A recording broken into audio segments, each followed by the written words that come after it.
I guess we should start now.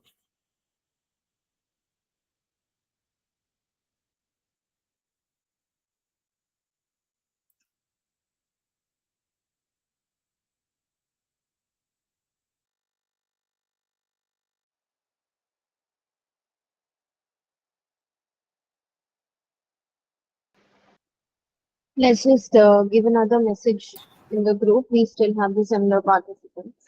We can start by filling it.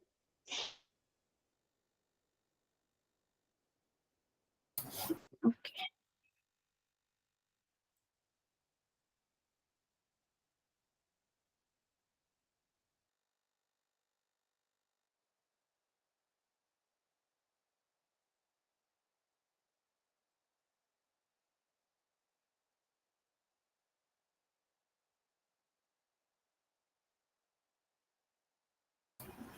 Shall I start? Yeah.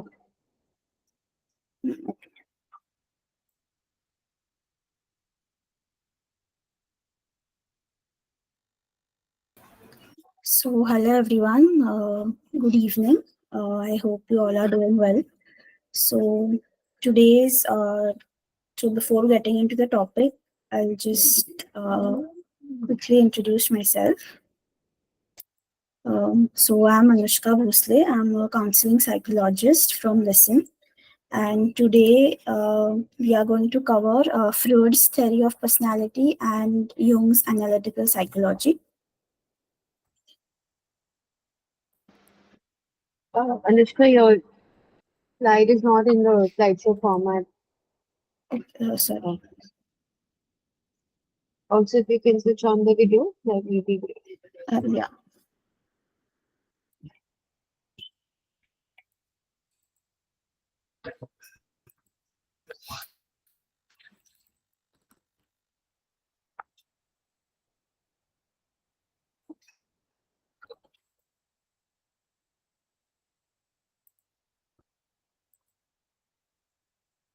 Is it in the slideshow format now?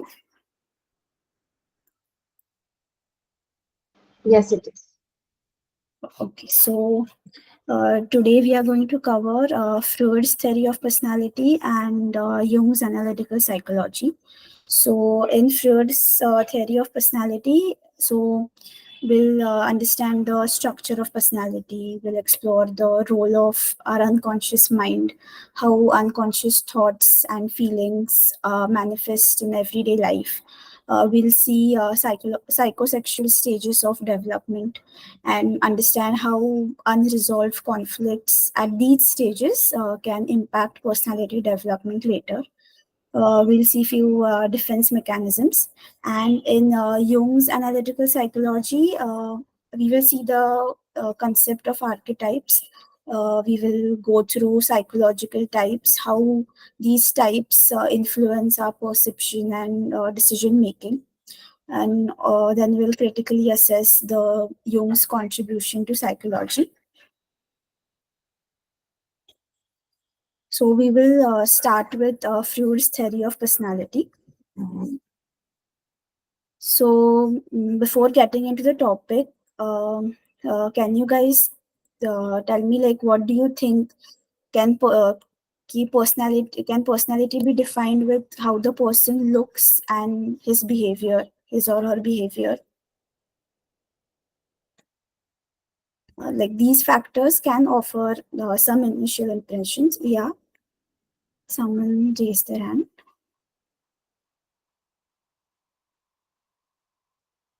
Yes, you can tell. Um, I think personality, like how you look and your behavior can be a part of your personality. Like you can express your personality can. Uh, Hello. Yes, you're Yeah, yeah. audible. You can continue. Okay, yeah.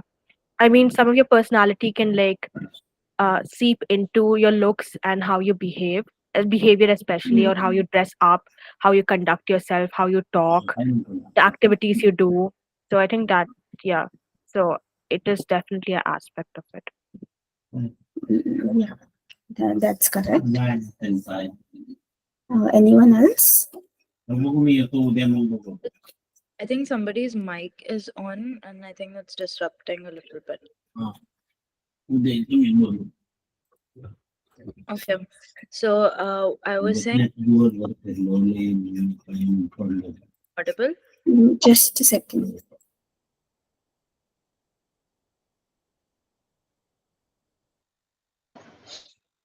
Ghost can mute or everyone.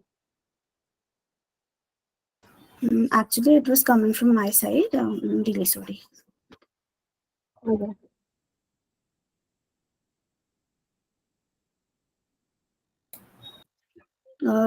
Yeah, someone was talking about it. Yeah, so I just wanted to add on, like Anandita said, that that's one big aspect of it, because like when you see a person who's so like who conducts themselves really well, you could think positively towards them as well. But I also have like this, like the other aspect of it can be a very broad spectrum. Like it can also be like a person would not look the way they are, and how they behave might not actually describe their entire personality, because your internal thoughts can differ from the way that like want to portray yourself to the outside world. So although one aspect of it is entirely right, you would get influenced by a person's behavior and looks and assume the kind of personality they would have, but it could also be seen as the opposite. Right. So, like, yeah, these factors can offer some initial impressions, but they provide a limited and often like superficial understanding of an like individual's complex inner world. So their inner thoughts and feelings. So personality, like it can encompass a person's thoughts, emotions, their values, and attitudes towards things, which are like largely invisible to observers. So, have you guys heard who Sigmund Freud is?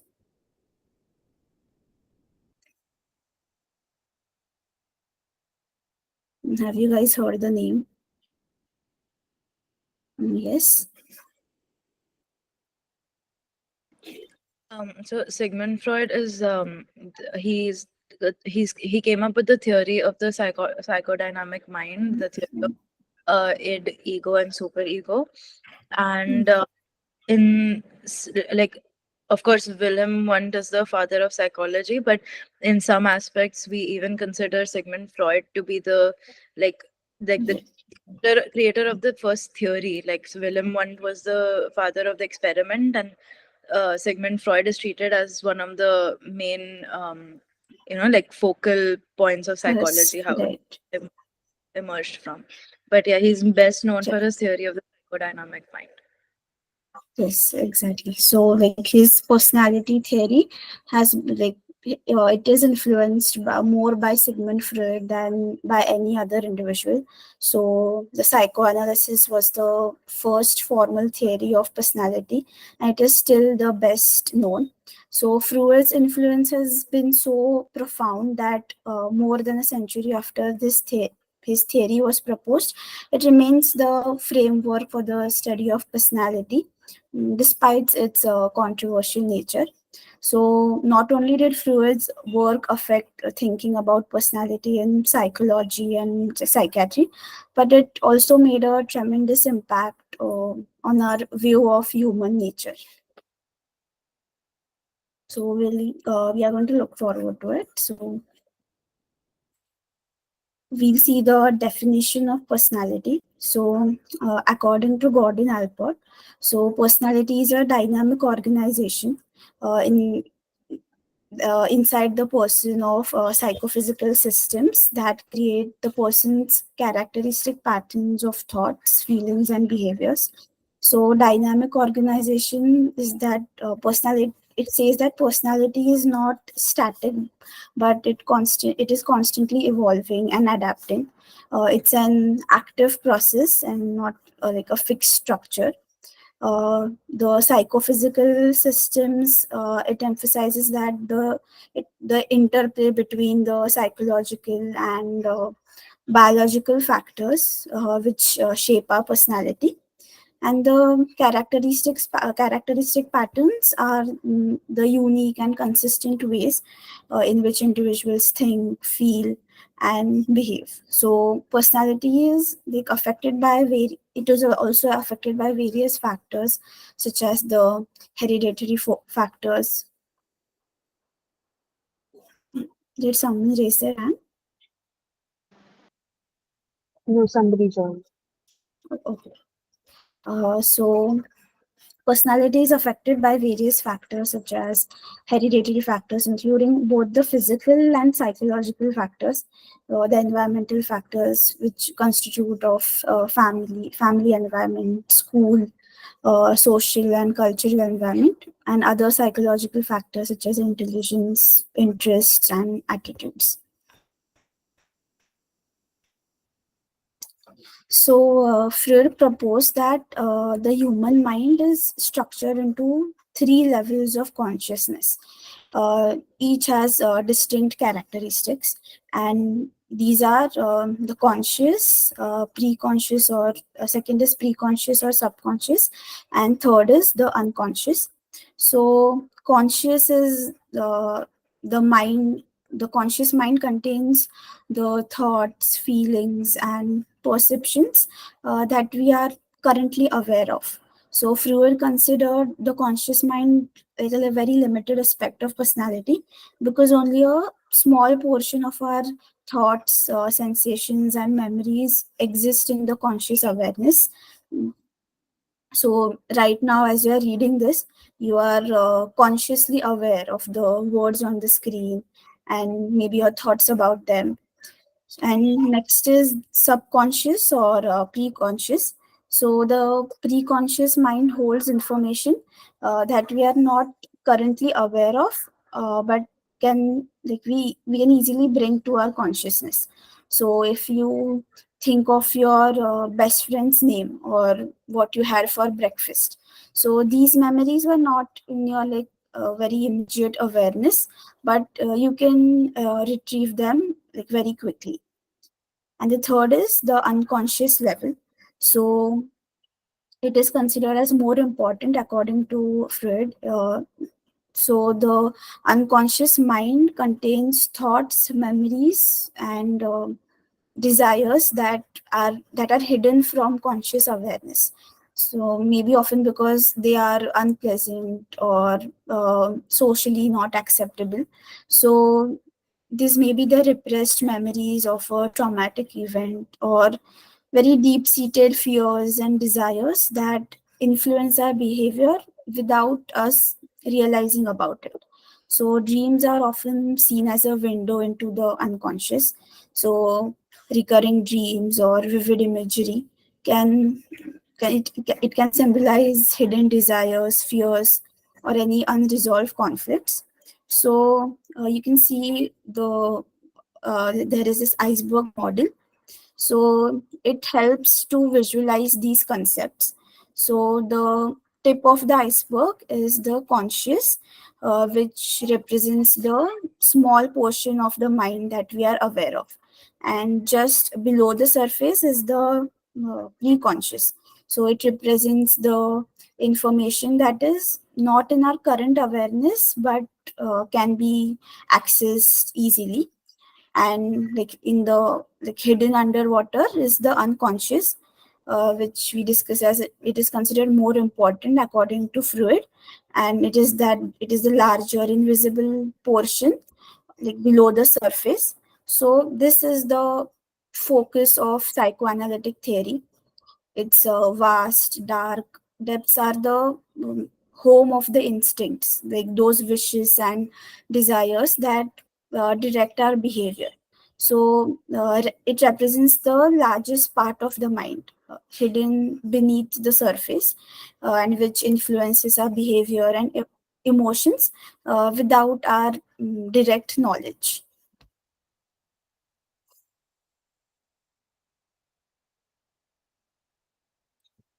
So like very commonly the id, ego, and superego, you might have heard about it.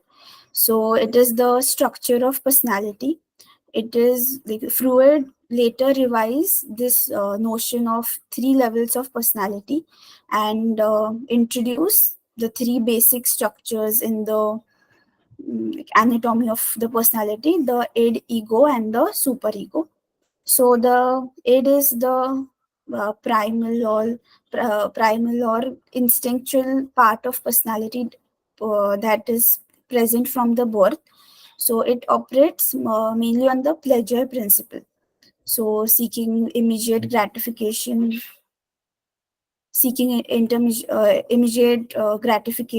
of desires and needs, and its characteristics are like they are entirely unconscious, and it contains the basic drives such as hunger, thirst, and sexual urges. So for example, a newborn baby crying for food is driven by the its demands for the immediate satisfaction or the immediate gratification. Second is the ego. The ego develops from the id to mediate between the unrealistic demands of the id and the realities of the external world. So it operates mainly on the reality principle, and it is mostly conscious, but it also has some unconscious elements. It is rational, and it is seeking to satisfy the its desire in very socially acceptable ways. So for example, a hungry person who decides to wait until lunch break instead of eating immediately, so this demonstrates the ego at work. And the third is superego. The superego represents the internalized societal and parental standards of conduct. So it operates on the morality principle. So it is partly conscious and partly unconscious. It strives for perfection, judging actions and generating feelings of pride or maybe guilt. So, feeling guilty for lying reflects the superego's influence. Did someone raise their hand? Yes, ma'am. You can continue speaking. I just had an example to add in this. Like, Yes, yes, you can add. you can explain Just the share. first. It's okay. I'll wait. I just wanted to. Yeah, hear. like we were moving to example only now, so you can just share it. So, I wanted to like put this forward. Ki if our naturalistic instinct, like an evolutionary behavior, is just to survive, like just fight for our genes, basically, to pass on to Hmm. the uh, generation. So that, as a from the point of a primate development, our aid would be very competitive to survive in even in day-to-day environments. Like, let's take schools or corporate examples, and in that, our aid would be to be the best out of everybody and strive to, like, uh, compete. Perfection. Yeah, exactly, compete with Yeah. other people. And our ego would be like the sort of thing that regulates our competitiveness and also tries to understand how other people function, trying to understand their like how they play a role in the competition as well, rather than just Hmm. the naturalistic instinct to survive. And then our super ego would be, like you said, the parentalistic um viewpoint, how to control how you conduct yourself and to be respectful, and all like the higher morality version of yourself, at the same time trying to like fulfill your id from the very start. Right, right. Like that's a great example or explanation of both the three aspects: the id, ego, and superego. And it's also very easy to understand, like, and very also relatable too. So yeah. So we were also like moving forward to like an example only. So this is like a image which is like a representation of Freud's the model of id, ego, superego, and like the you can here see the id is like the child in us. It wants the immediate gratification. It's driven by the basic needs and desires, such as hunger, thirst, and pleasure. And in the image, the it is saying like, I need to eat right this second. So this represents a basic impulsive desire without like not considering any other situation.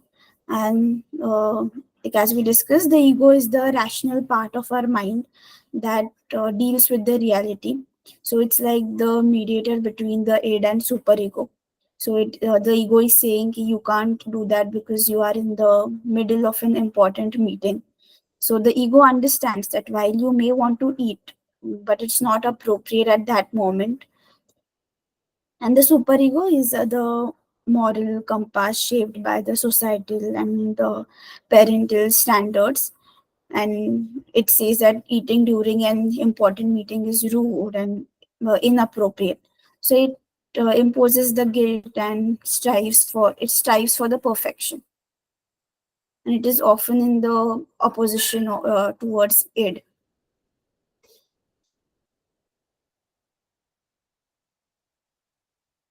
So Freud also believed that a person's unique character type develops in the childhood largely, like from the parent-child interactions. So the child tries to maximize pleasure by satisfying the id demands, while parents, as like the representatives, so they try to impose the demands of reality and morality.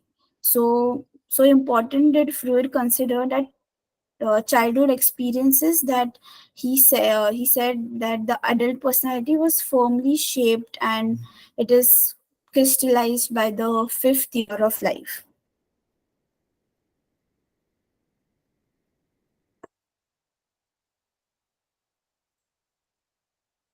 Can you see the screen? I guess it's can you see the psychosexual stages of development? I, yeah, I now guess we it's okay. Now it's visible. Okay. Yes. So Freud sensed strong sexual conflicts in the infant and the young child, conflicts that seem to resolve around specific regions of the body. So he noted that each body region he assumed that it is of greater importance as the center of conflict at a different age. So from these observations, he derived the theory of psychosexual stages of development, and each stage is defined by an erogenous zone of the body.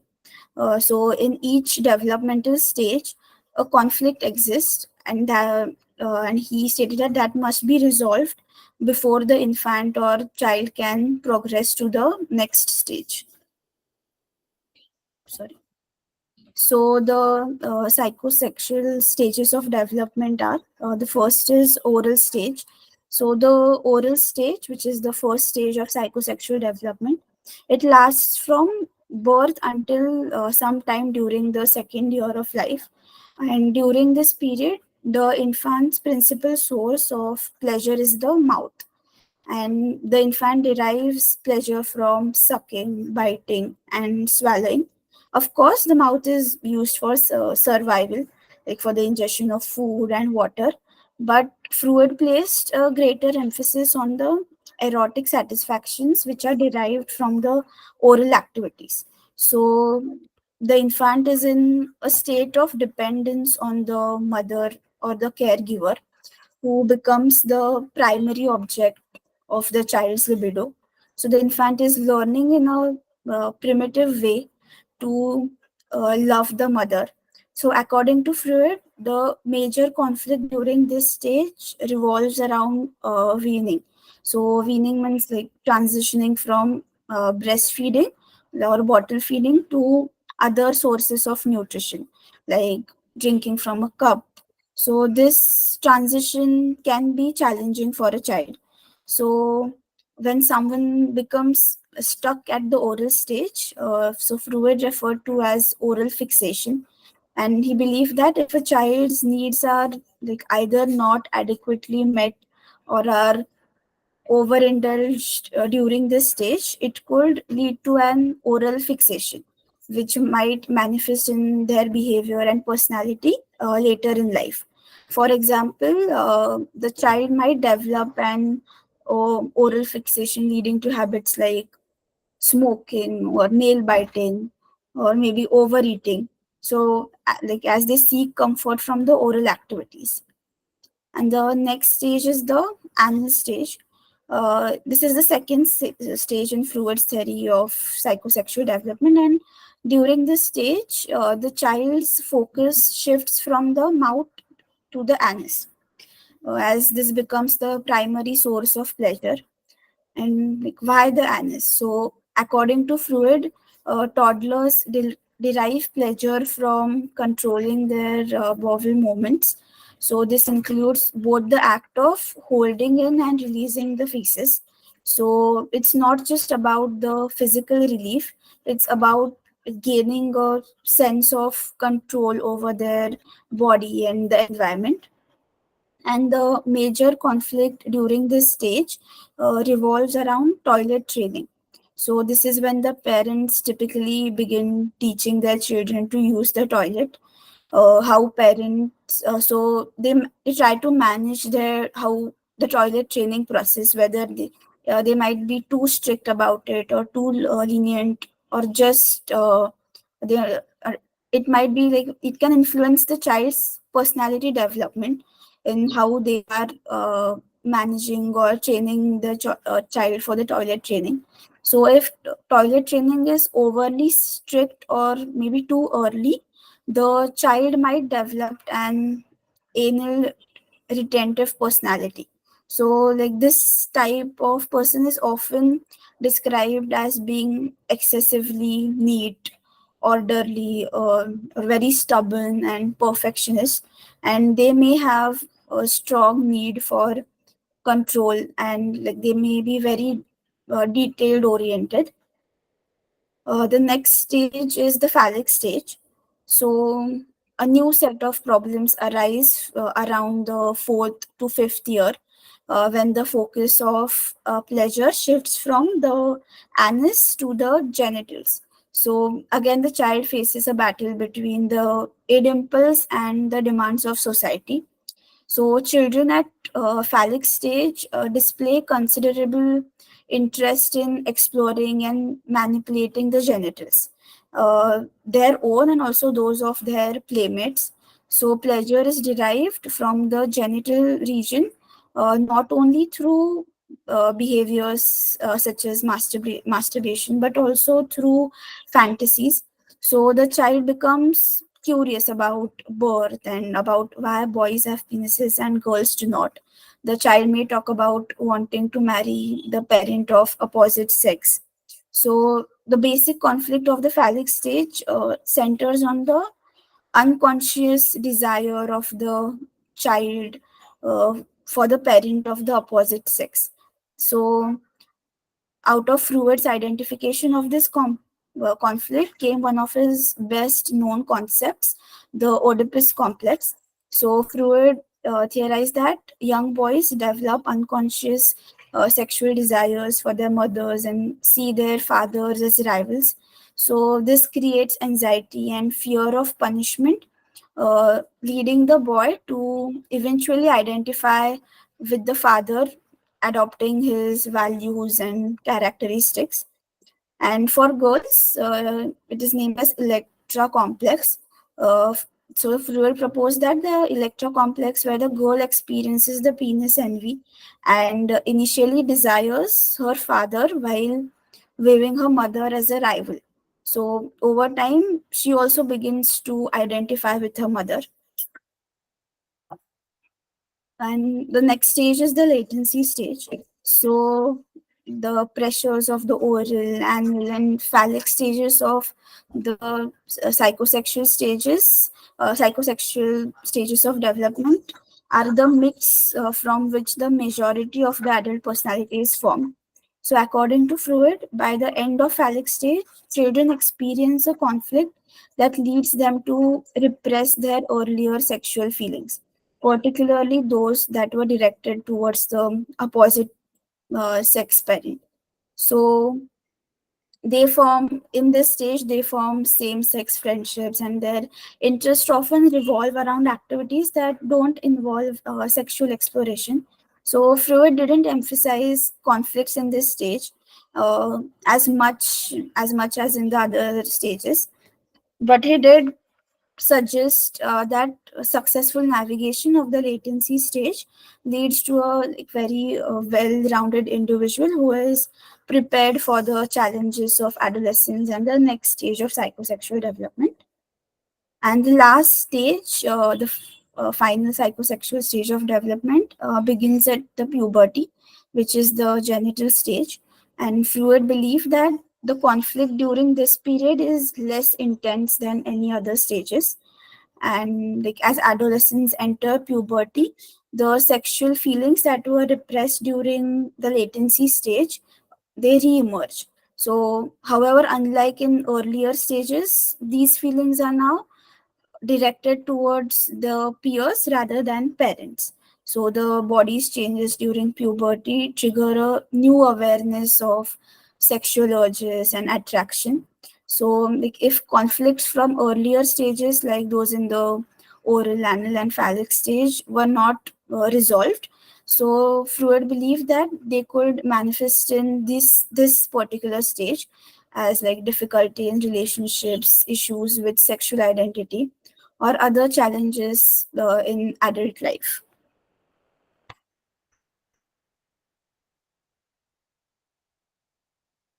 Uh, so Freud considered the unconscious, as we discussed, like to be the major motivating force in life.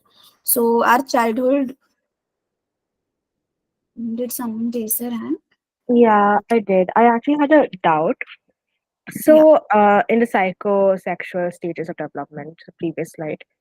So I wanted to ask, what about like in the anal stage, that is from 18 to 36 months.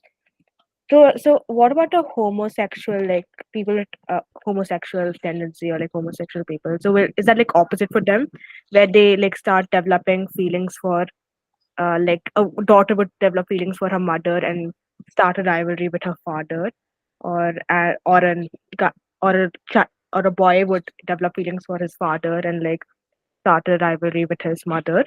Is that something that has been analyzed? So like like as we discussed, you're saying the opposite of it in like the Yeah. homosexual. Okay, so I guess that has not been analyzed. So Ambika, can you answer this question if you know anything about it?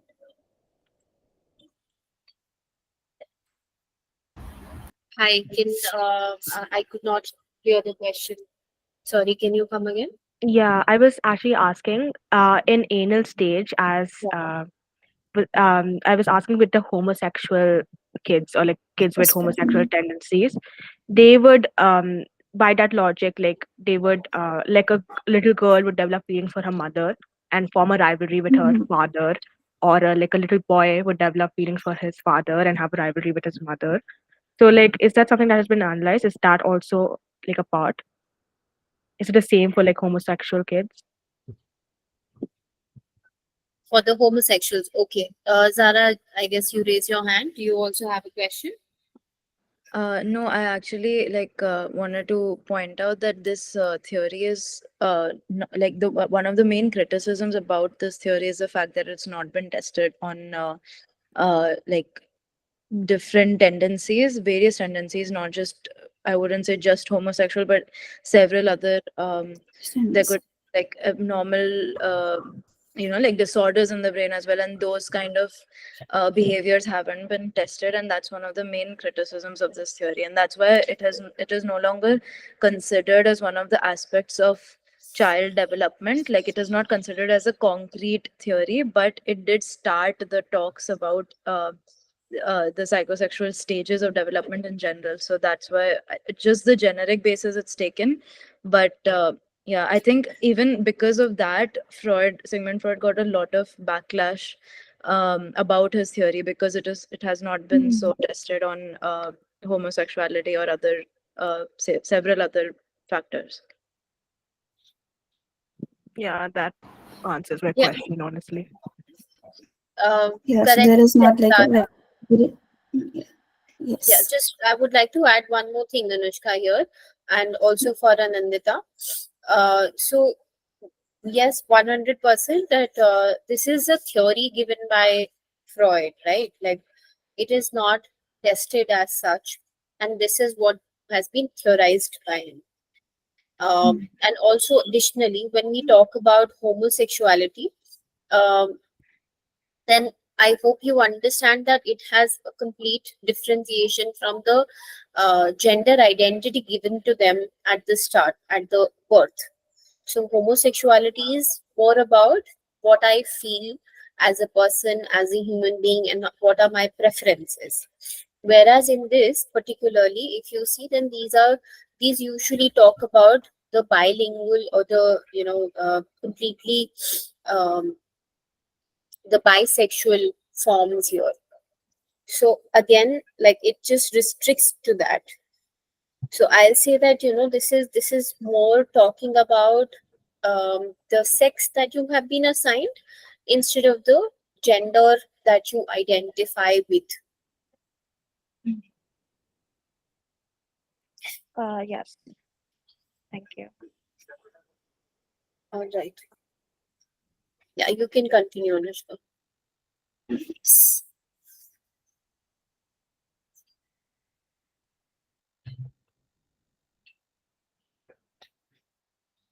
So we'll move forward. So Freud considered uh, the unconscious to be the major motivating force in life. So our childhood conflicts are like repressed out of those conscious awareness.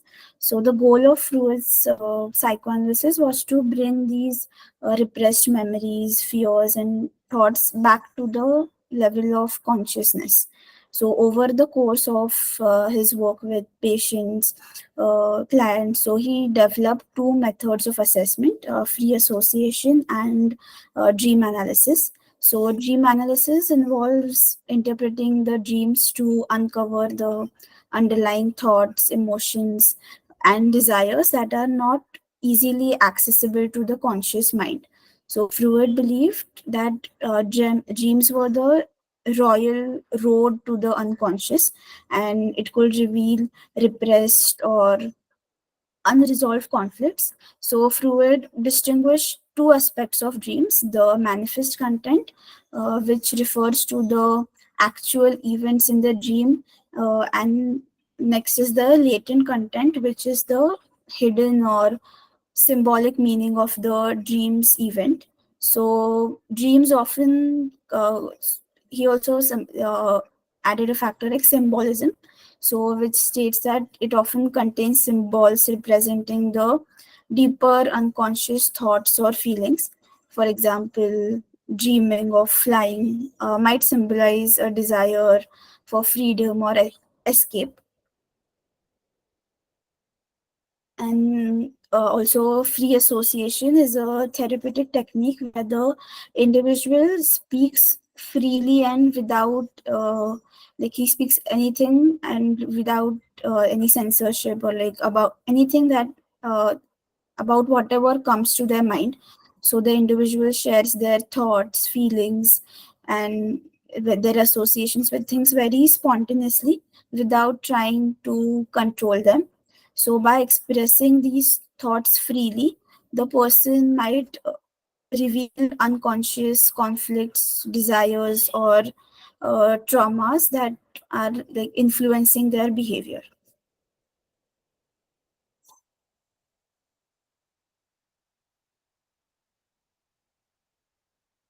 And Freud also postulated several defense mechanisms, and noted that we rarely just use one. We typically defend ourselves against the anxiety by using maybe several at the same time. So the ego uses defense mechanism to protect the individual from anxiety and to maintain the psychological stability. Also, some overlap exists among the mechanisms. So like we are unaware of them, which means that on the conscious level, we hold the unreal images of the world and maybe ourselves. So these different defense mechanisms were mainly outlined and studied by Freud's daughter, Anna Freud, who was a psychoanalyst.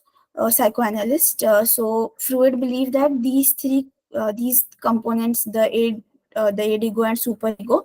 So the id demands immediate gratification. The superego imposes the moral restrictions, and the ego it navigates between these competing demands while facing the realities of the external world. So this ongoing conflict can create anxiety.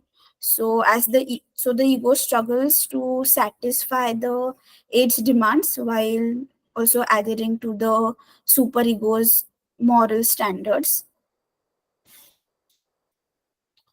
So defense mechanisms are the unconscious strategies that the ego uses to protect itself from the anxiety generated by this internal conflict. So they help reduce the tension by distorting or denying reality in some way. So we will watch a video so to understand this defense mechanism.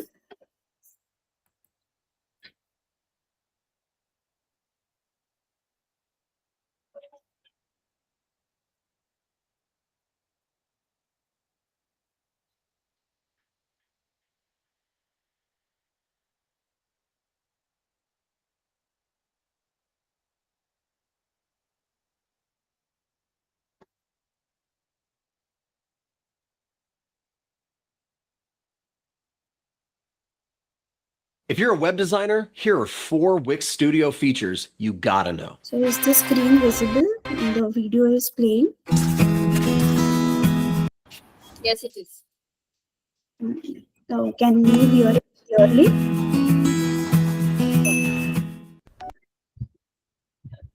Yes, ma'am, you can hear it.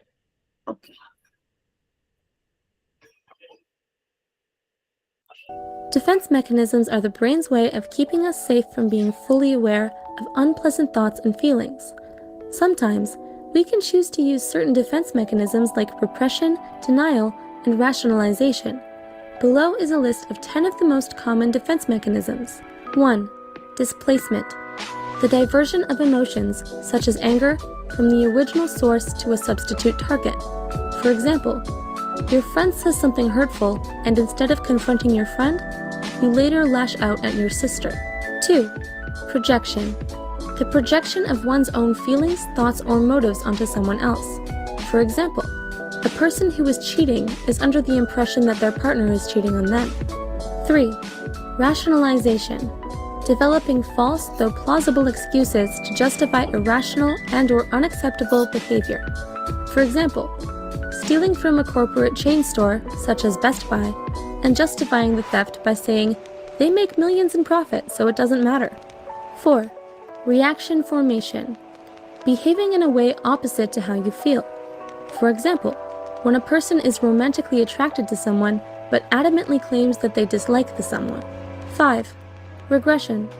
Reverting to childlike patterns of behavior.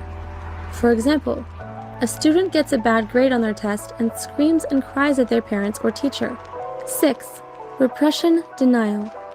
Pushing or burying thoughts and feelings that are distressing into the subconscious. For example, an addict will deny they have an addiction because they can function fine at work and at home. An example of repression would be a person who witnesses a crime being unable to remember the event. 7. Sublimation. The refocusing of unacceptable impulses, thoughts, and/or emotions into more acceptable ones.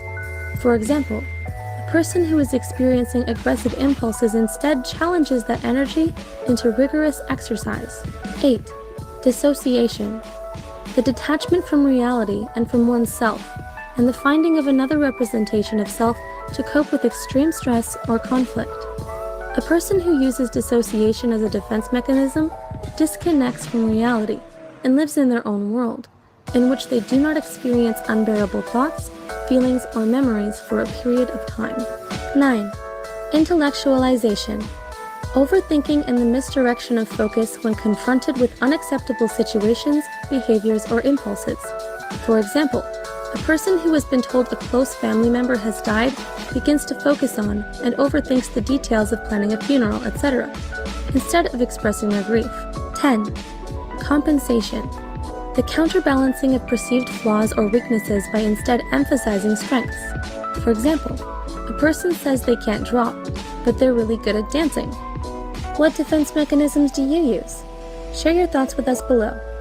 Also, don't forget to subscribe and check out our Patreon. Thanks for watching!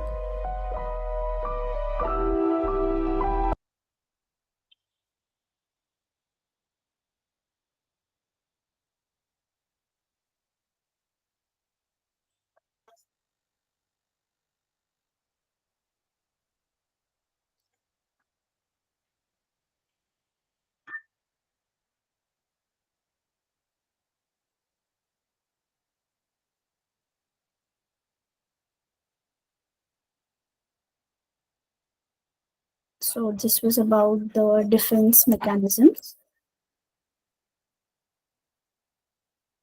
Do you guys have any doubt about this?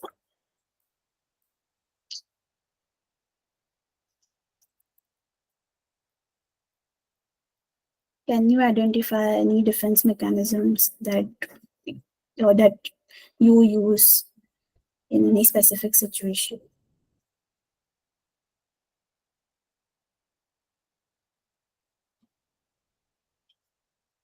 Am I audible? Yes, you are. Yes.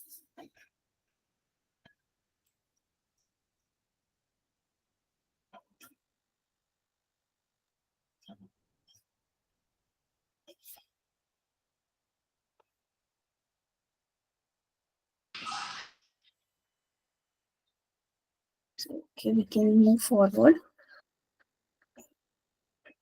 So, can you try and list like any a few demerits and the criticisms of Freud's theory of personality?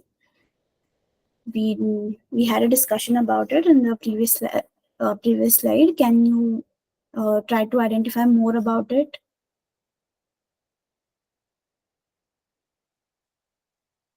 Yes. It's commonly said that when Freud was working on his theories, he mostly focused on the male experience and ignored the female aspect of it. Right. So his theory significant emphasis on like sexuality as like a central element of personality development, and the critics argue that this focus is like very exaggerated and does not adequately account for other factors that that are influencing personality. Someone raised their hand.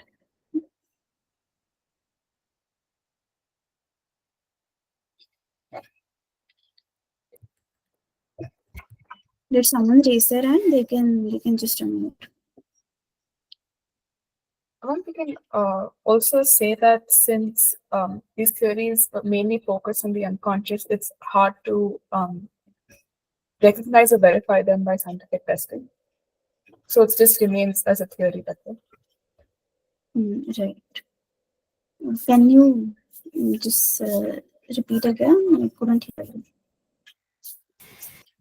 Since this theory mostly focuses, and his focus was mostly on the unconscious, Since it's hard to unconscious. recognize with scientific methods. Right. So this concept of unconscious, like it helped highlight the importance of internal mental processes that are not like, immediately accessible to consciousness. So Freud's theories are often criticized for lacking empirical support because many of his concepts, such as the Oedipus complex or the psychosexual stages, are difficult to tests scientifically, and it has a very limited empirical validation.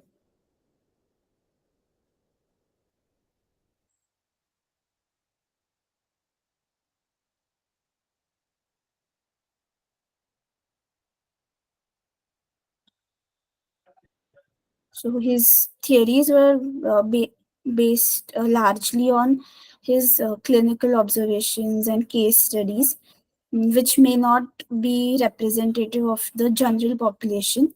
So, as a result, his ideas might not apply universally to all individuals.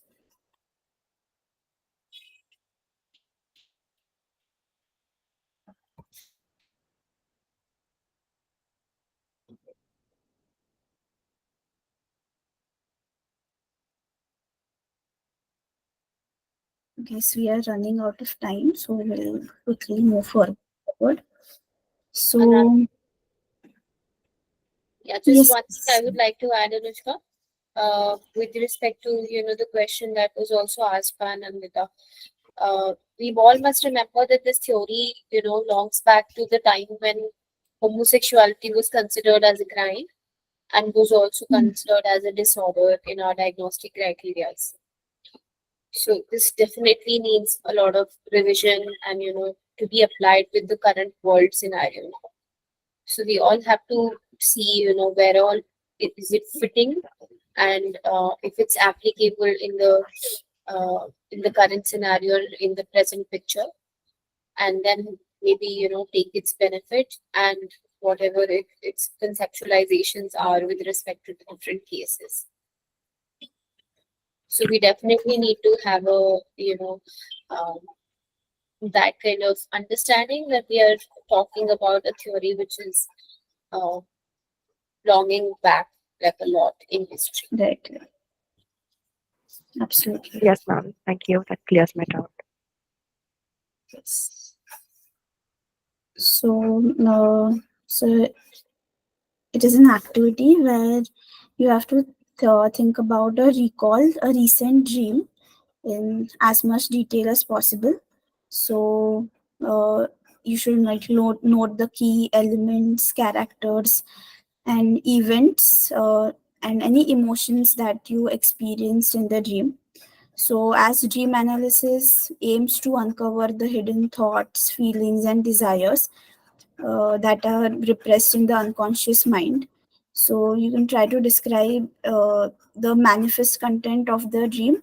For instance, like they might describe, you might describe about a dream about being chased by a very giant ghost or something, and try to identify the latent content, the hidden symbolic meaning behind the manifest content. So you can try to interpret the symbols and themes in the dreams. For example, a giant ghost symbolizes like you're running away from it, symbolizes a fear or anxiety. So you can just try to identify different elements of the dream. Uh, you try to see some common symbols and their potential meanings.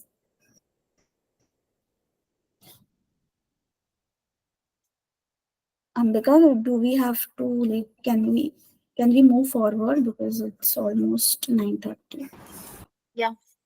Yeah, maybe you can give this as an homework. Okay.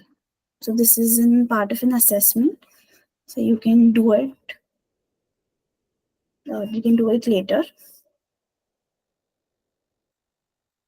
So any questions about Ma'am, could you fluids theory? could you go back to the previous slide so that I can check the question once more? Thank you. Yes. Yes, thank you.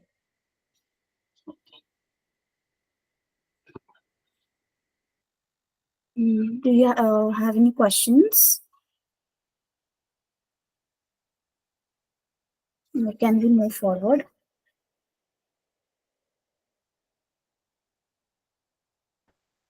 Yes, ma'am. No questions from my side. Okay. So next is the Jung's analytical psychology. So Jung fashioned a new and elaborate explanation of human nature, quite unlike any other, which he called analytical psychology. So Jungian psychology focuses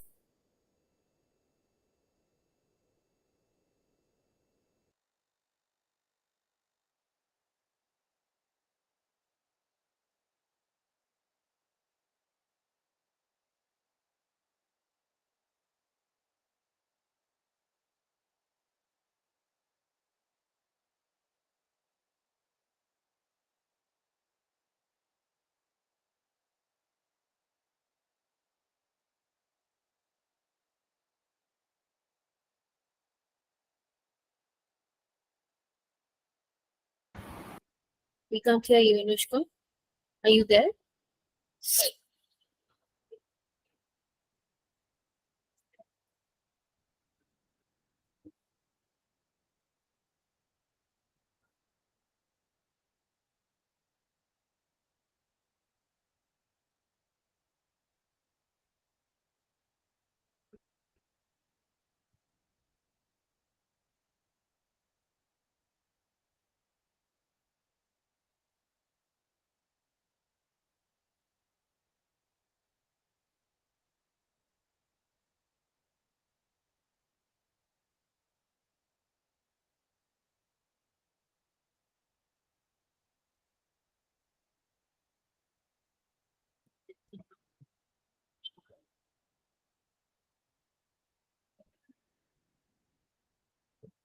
I guess there would be some technical error. She must be joining back.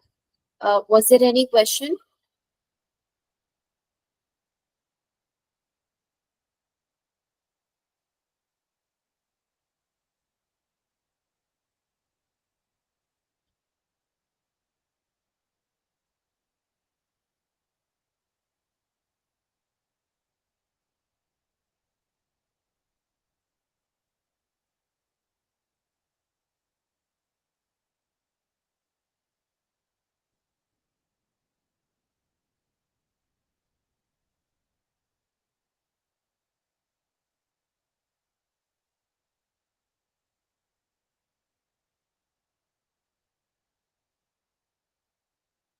Do we have any questions? no, no.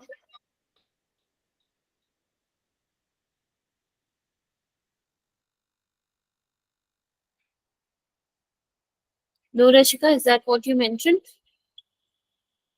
Yeah, I had no question. Okay. Anything from you, Anandita, Ashita, Vignesh, Sara, Sejal, Shivangi? No, ma'am.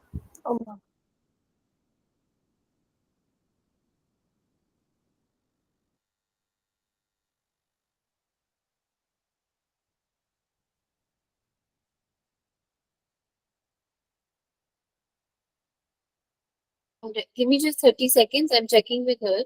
I think we are almost done. Since you don't have any questions. Ma'am, Just give me actually, 30 Yeah. about the assignment, the previous assignment, I did not get any feedback or reply or anything on the document. All right. Okay. I'll get that checked. Okay. Yeah, same goes for me. I haven't received any like additional feedback on. All right. I'll get it checked. Yeah, mom, I didn't either. I'll get it checked for everyone. Yeah, just give me 30 seconds. I'll check with her. We are almost done. So since you also don't have any questions, so if we can just 1 minute.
Yeah, she is facing power cut issues, so I guess we can end things here probably.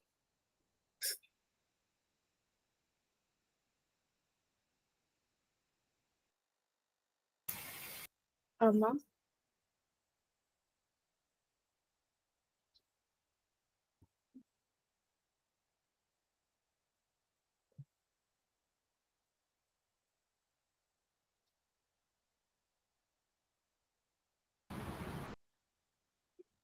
Yes, hi. Yes, Ashika.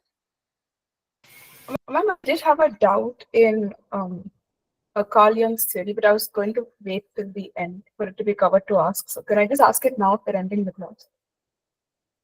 Ashita, sorry, you were not clearly audible. Can you come again? I had a doubt about Carl Jung's theory. I was going to wait till we finish the topic, but if we're ending the class, can I ask it now?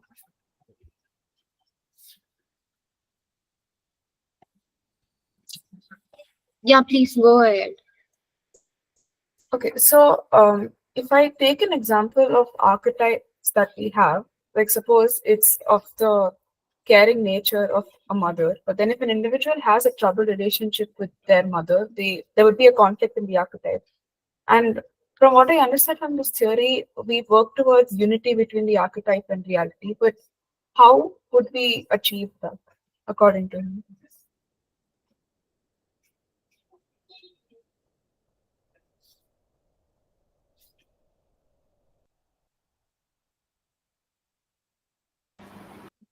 Hi, Ashita. I'm sorry, but somehow your voice is not very clear to me. I'm not sure about others. Yeah, Can, same. Okay, just a minute. Even I just joined and I couldn't hear can you if be a little louder? Maybe raise up in volume will help.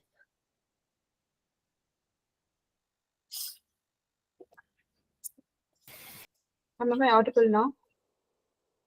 Yeah, you were audible, yeah. but the clarity was shaky.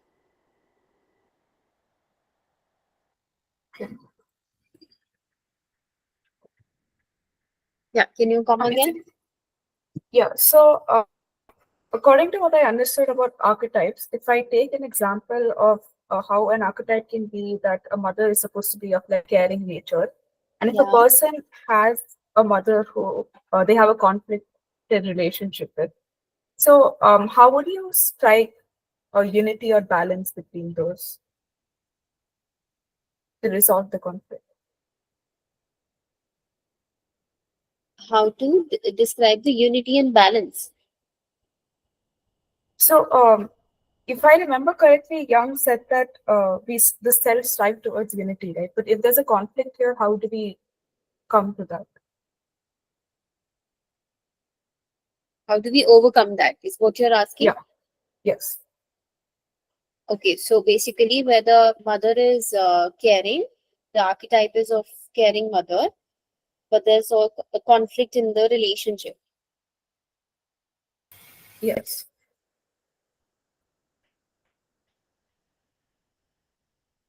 Okay, all right.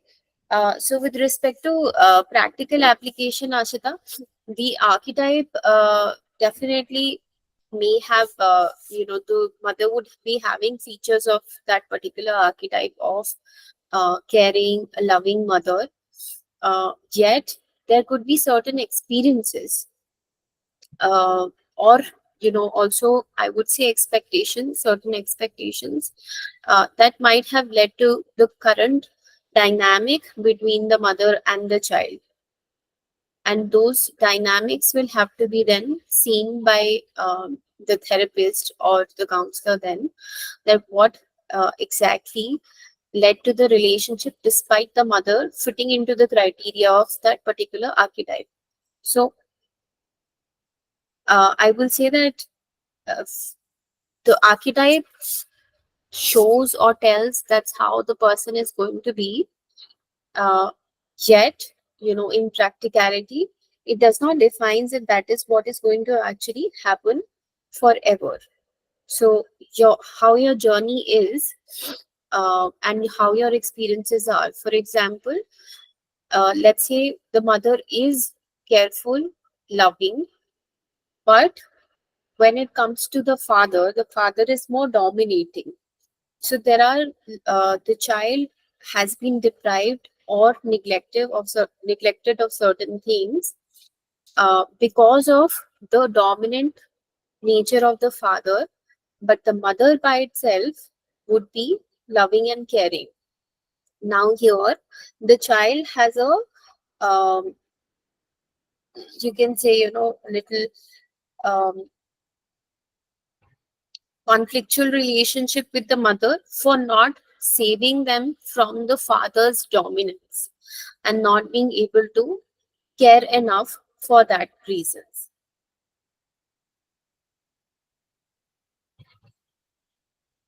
Was I able to answer your question, Ashita? I'm still unsure if that was your question. So, if we would apply this in therapy, how exactly would we deal with this? I still didn't get that aspect. Like, how does it actually get resolved? So do we need to like balance to resolve the conflict? Are you asking about it? Yes, how do we balance it? Because we can't change the behavior of the mother or the father, right? Yeah.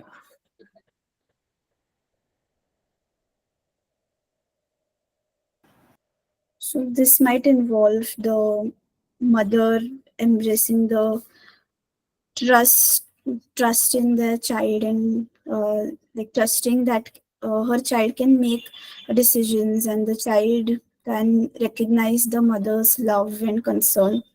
So it might create balance by maybe setting boundaries that respect both the mother's desire to protect and also the child's need for autonomy.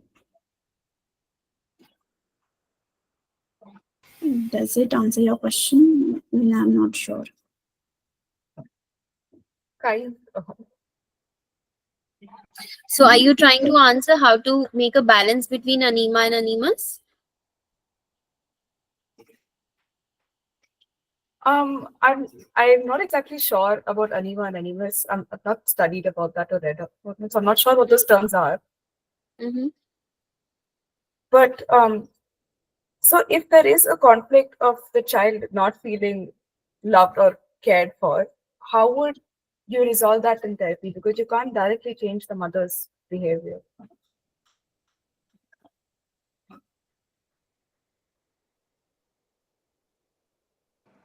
I'm really sorry to interrupt. Actually, I had a like another meeting right now, and I would like to excuse myself. I just wanted to ask if the PPT could be shared because we missed out on some of it during um the inconvenience that happened. Yeah, sure. That can be done. Thank you so much. Is there anything more left in this topic apart from the archetypes? Yeah, there are few points which are left. Like only 2 points which are left. Okay, so I'd really appreciate if the PPT could be shared because I do want to know more about this, but I'm on a time constraint right now. Yeah, sure. That can be done. Not a problem. Thank you so much. Yeah. And if others are available, we can continue, I believe. Ashita, you can write the question in the chat box, and I will definitely get back to your question. Okay, yes, ma'am. Okay, so we'll continue. Yeah, please continue. You can quickly wrap up.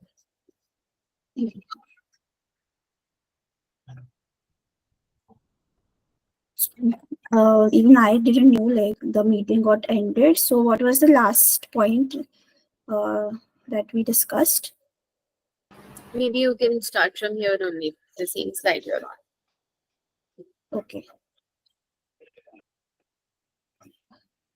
So the persona archetype is a mask. So the the word persona refers to a mask that an actor wears to display various roles, or like Jung used the term with basically the same meaning, that the persona archetype is a mask, a public face we wear to present ourselves as someone different from who we really are.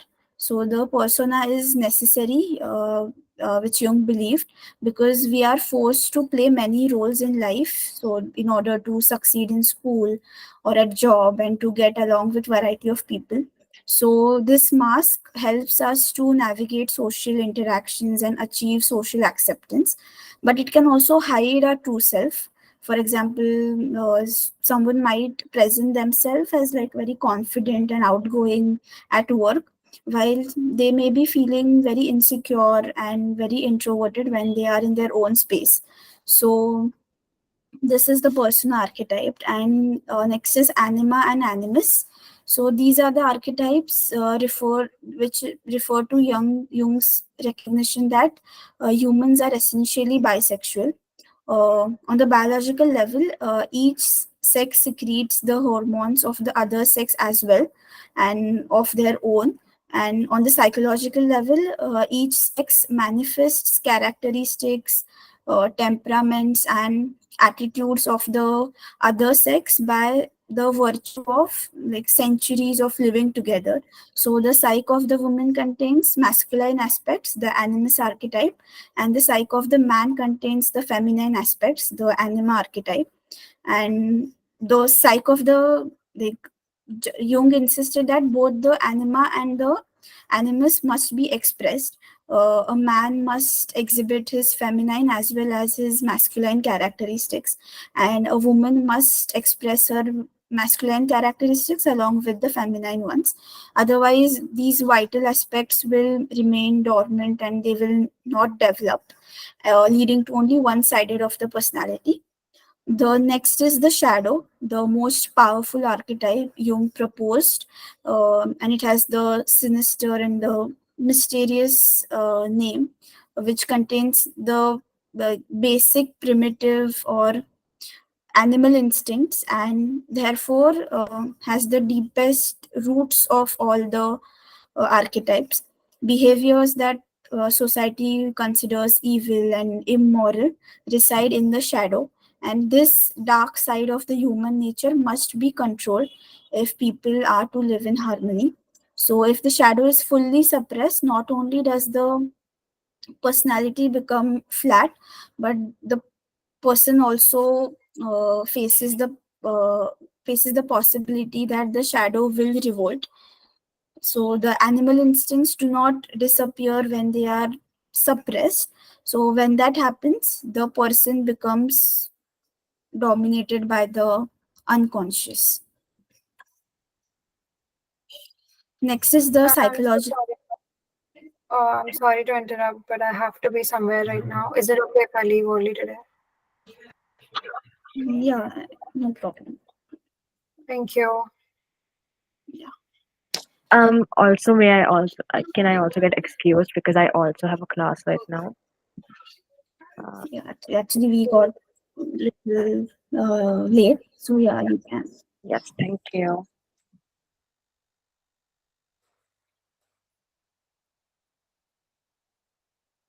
Ambika, should I continue? Just finish it quick. Yeah, Anushka, it's just wrap up these slides in maybe one Yeah. line summary. Okay, I'll just quickly wrap up. So next is the psychological types. So Jung's theory proposes that individuals perceive and interact with the world through four main psychological functions: the sensation, intuition, thinking, and feeling. And the four principal psychological functions are: the first is thinking versus feeling. So thinking individuals make decisions based on logic and objective criteria, and feeling individuals make decisions based on the personal values and the impact on others. Next is this sensing versus intuition. So sensing individuals focus on the concrete information and present realities, while intuitive individuals focus on the possibilities, patterns, and the future potential. So they are more abstract and theoretical. And the last is the extroversion and introversion. So extroverts are oriented towards the external world. They are outgoing and energized by the interaction with others and external world. And introverts are oriented towards their inner world. They are more reserved and gain energy from solitude and reflection. So each individual has a unique combination of these functions and attitudes, which influences their overall personality and behavior. Next is collective unconscious. So this is the deepest and least accessible level of the psyche. Jung implied that the collective unconscious is the most unusual and it is the most controversial aspect of Jung's system.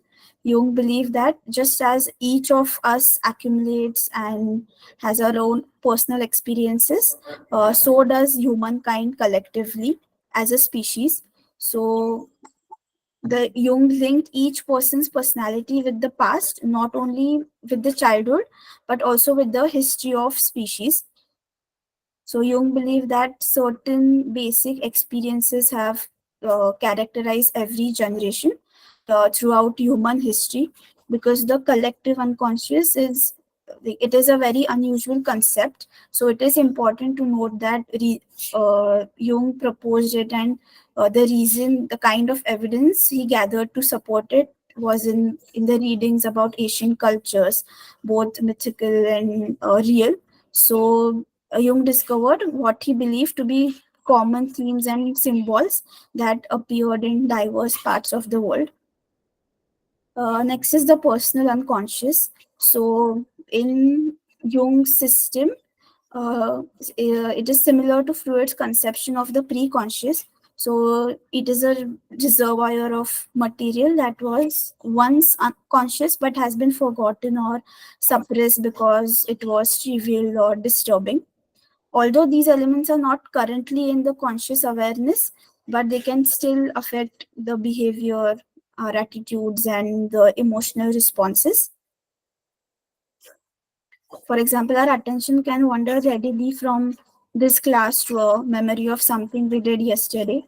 So all kinds of experiences are stored in the personal unconscious. So this is a critical evaluation of Jung's analytical psychology. So Jung's complex and unusual approach to the human personality has had considerable impact on a broad range. So Jung made several important and lasting contributions to psychology. He introduced the concept of extraversion and introversion as a part of his theory of psychological types. And so based on Jung's theory of psychological types, the Myers-Briggs type indicator, MBTI, was developed to assess personality types by categorizing individuals into 16 different types based on their preferences. And it is the extroversion versus introversion, sensing versus intuition, and what we had we went through. So MBTI is used to understand personality differences and also improve personal and professional relationships. Jung proposed that the collective unconscious is a universal aspect of the psyche, containing the archetypes, which are innate, the universal symbols, and different themes found in myths, dreams, and various cultural stories. One major criticism of Jung's concept of archetype is that there is no empirical evidence to support the idea that these archetypes are biologically based or similar to animal instincts. So critics argue that the archetypes are more likely to be cultural constructs rather than innate or evolutionary features. So understanding both the contributions and limitations helps us in appreciating the complexity of the psychological theories and the importance of the empirical evidence or validation. So this was the activity which we were going to conduct. It was a reflective activity where the concept of introversion and extroversion. So you had to reflect on your own behavior or preferences and tendencies in different situations and try to reflect the strengths and challenges of your own personality type. So how it impacts your relationship with others, how it reflects your own behavior preferences, and do you find that you lean more towards extroversion, introversion, or a mix of both, ambivert?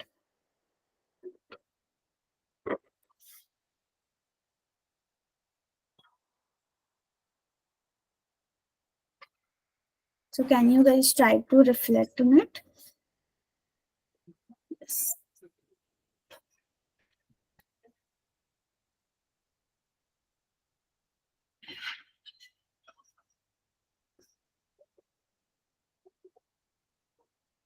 I guess we can skip the activity, Anusha. Okay.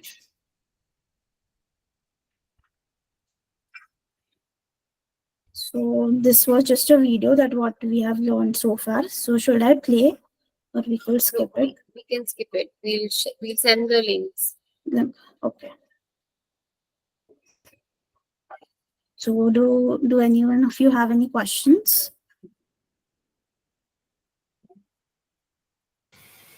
No. No. Okay. So like we are done for today's topic. So I know it was a bit lengthy.